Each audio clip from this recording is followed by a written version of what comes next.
Hi. So, yeah, something big's happened. I had lower surgery back in January this year, so January 2018, and that essentially means that I now have a penis. Yay! This video is just a pile of bollocks, really. Sitting down with new balls is not the best thing. Waiting for my ball to be surgically dropped. I feel like it's been ages since I did a video like this, so welcome to a personal transy topic. My battery just started flashing. Oh dear. Okay, we have a new fully charged battery. We ready? Oh look, Blinky. Hello. Hey Spuds, how's it going? It's Jamie. Welcome back to another video, your first video on the channel. I don't know, but welcome either way. Welcome to today's video. Today, I am not reacting to things. Instead, I am talking all about myself.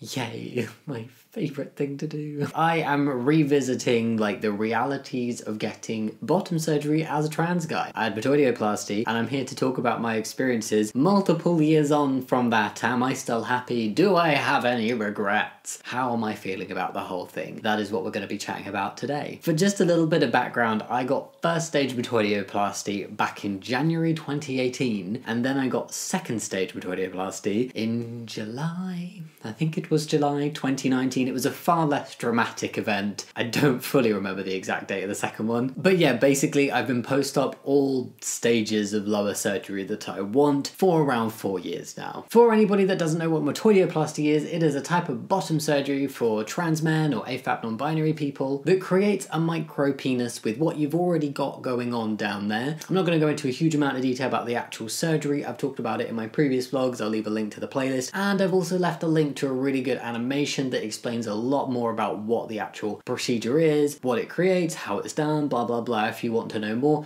you can go check those out. But yeah, with my surgery, first stage back in January 2019, where I had complications. Hematoma, nicked artery, blood spurting everywhere, second emergency surgery, week in hospital, horrible time, much pain.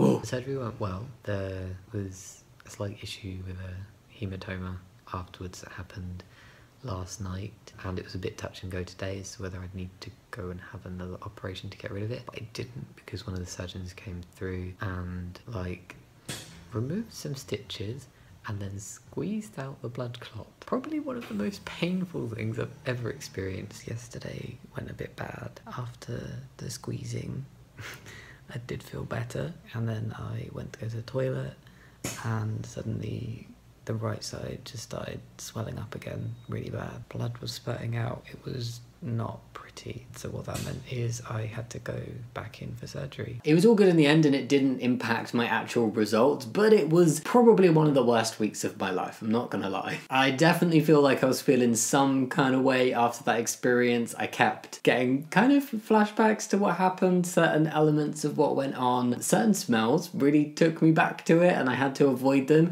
Still can't eat a tuna panini because that's all I ate for a whole week in the hospital. But apart from not eating the tuna paninis anymore, I'm pretty good on the whole traumatic surgery front. It's something that I definitely feel a lot better about now, and it hasn't affected me negatively in the long run. I just had a little bit of a rough time immediately following surgery. And there have been quite a few moments over the past 4 and a bit years since first stage that transphobes have really tried to use the fact that I had a difficult first stage surgery as a reason to be like, oh well, see, you shouldn't have gotten it and you definitely shouldn't be encouraging anybody else to, because look at what happens. It's surgery. Stuff goes wrong sometimes. I had complications. Complications can happen with any surgery, and I've been very honest about my experience. I'm not encouraging anybody to do anything, I'm just putting some information out there. But honestly, I would do it all again. I'd go through all of it again because the end result has been worth it. I guess that's a spoiler on the whole do I regret anything front. Spoiler, no regrets. But before we get to the whole regret thing, just going back to the procedures, I had second stage in summer 2019. We're gonna go with summer 2019, and I'm pretty sure it was 2019. It was pre-COVID, but it was over a year after my first, yeah, it must have been 2019. And that stage was just popping in the 2 testicular implants. He's back.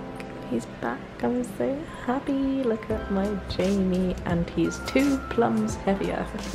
No complications with that one. Very quick healing, like just super easy process to be honest. I was literally in hospital for less than a full afternoon. It's been lovely. Almost. My right one is a little bit too high, and I'm waiting on a very small revision just to pop it lower down in its house in the ball sack so that it sits a bit more comfortably. If anybody knows about the process with lower surgery in the UK, there has been massive delays. I'm not going to get into all the details because it's detailed, but it's just been a big mess, and so many people have been waiting a long time for different stages, for revisions, everything. It's just, surgeries like that did not happen in the UK for a while, and I've been on a waiting list for nearly 2 years now, just sitting on a waiting list, waiting for my ball to be surgically dropped. But that does bring us up to the present day. Over 11 years of transitioning since just after I turned 17, I've been on testosterone for over a decade. Top surgery like 9.5 years ago, lower surgery 4 years ago, well, all stages of lower surgery done 4 years ago, and I have no regrets. I'm very happy. I'm a happy, fulfilled, essentially gender dysphoria-free adult who occasionally forgets to buy toilet roll and can't find their way around on the London Underground properly. But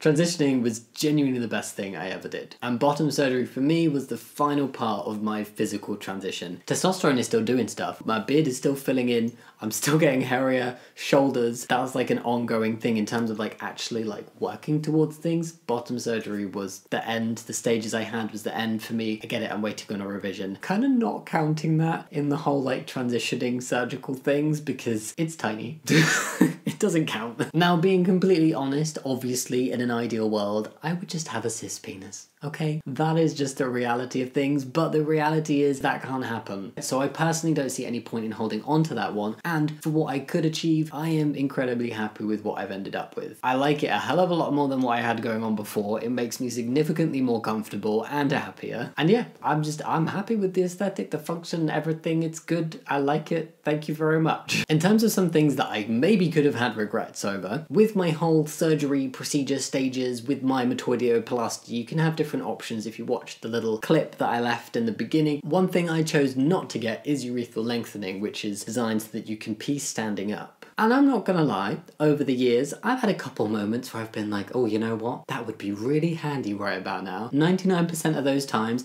is when I am queuing for the one and only stall in the men's public bathrooms, and there is somebody in there taking the dump of their life, and I'm desperate for a wee. And I look at a whole row of empty urinals, and I'm just like, wouldn't that be nice? I could just go right now, but I can't. And then I think to myself, would I really do that? I'm a little bit self-conscious, a little bit pee-shy. Not sure if I would. Probably wouldn't. So, you know, no hard feelings over my lack of ability to stand up and pee. I don't mind. I'm very happy with my choice not to get urethral lengthening. The other option I could have made regarding bottom surgery was to get phalloplasty, which is a different type of bottom surgery, and that is where a more average sized penis is created from a skin graft, typically the forearm or the thigh. And there are pros and cons to each meta and fallow. I weighed them all up before I made a decision. I was always more drawn to meta because for me it just worked better. I did not mean for that to rhyme. And would achieve for me personally the results that I would be happier with. And I say me personally because everybody's different. Objectively, neither surgery is better than the other. It's all about what each individual wants out of surgery and their own pros and cons lists. And for me, the pros of meta way outweighed the cons, and the cons of fallow way outweighed the